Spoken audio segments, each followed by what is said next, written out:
Okay, so just briefly looking at what we need to do when we're approaching junctions. Junctions, whether it be emerging from T-junctions or turning into a junction, or let's not forget roundabouts are junctions as well. But what we've got to do first of all is we've got to assess. There's a few things we need to assess about the junction. We need to assess how busy it is. We need to assess what the vision is like, and we need to assess how tight it is, because those three factors are going to affect how we approach the junction. So it stands to reason if we've got to make those assessments, the sooner we can see it, the sooner we can spot the junction, the better really, because then we can start making a proper assessment. If you don't do this, if you don't assess junctions, in other words you treat all junctions the same, then sooner or later something's got to crop up, it's got to give. So let's say the examiner says, okay Tom, can you take the next turning on the right? So I'm thinking, okay, well where is this turning on the right? Can't see it yet. You can see the sign for it there. Now I'm looking right, I still can't see it. Oh right, that's where it is, blimey. So a vision of that is not fantastic. It's not busy at all, but the vision isn't brilliant. Can't see into the new road, let's put it that way. It's not busy at all, but I'm going to bring the speed right down, because now I can see into the new road. I can see it actually cuts back right on itself. It really does cut back on itself.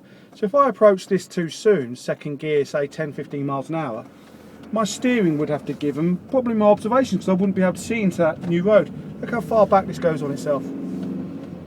So there was an example there. It wasn't busy at all, but it really did. The vision of it wasn't great. I couldn't see into that new road, and as I got closer I realised how tight it was. I was actually turning back onto myself. So, you know, making that assessment, a proper assessment of a junction, can only really be done when you spot it soon enough. You've got to be able to see these junctions as soon as you can. How do you see them soon? Well, you've got to look up, you've got to raise your eye level, and you've got to actually look up and spot these things as soon as you can. I reckon 100 metres plus is really what we're looking for to spot these junctions. 100 metres plus. That gives you enough time to start seeing them and assessing them. So let's say the examiner says, okay Tom, so there's up ahead there's a crossroads, I want you to go straight over. So I'm going, okay, well I can't see the crossroads at the moment. Where is that crossroad? Ah, right, bang, there it is. 2 giveaway signs, 3 giveaway signs there. I just spotted a car winging away across. Now he wants me to go straight over. So I've got fantastic vision straight on and brilliant vision to the right. But look at that house and those hedges. That's really, really affecting my vision to the left. So I'm going to bring this right down. So hopefully that will open up as I get nearer to the giveaways. So I've got great vision elsewhere, but I'm getting nearer the giveaways. I still can't see, you know. I still can't see. And I still can't see. I'm actually get at the giveaways and those hedges. This doesn't, obviously it don't come out on the camera, but I literally cannot see to the left there. So this is definitely going to affect how I take this junction. So, good observations. Peep and creep. I'm prepared to stop here because I cannot see to the left. Look at that, a classic example. Couldn't have timed that better. So there we go, fantastic example there on a junction, how lack of vision affects how you're going to actually take it. And as you've just witnessed there, you know, I couldn't have made that up better, could I? It's fantastic.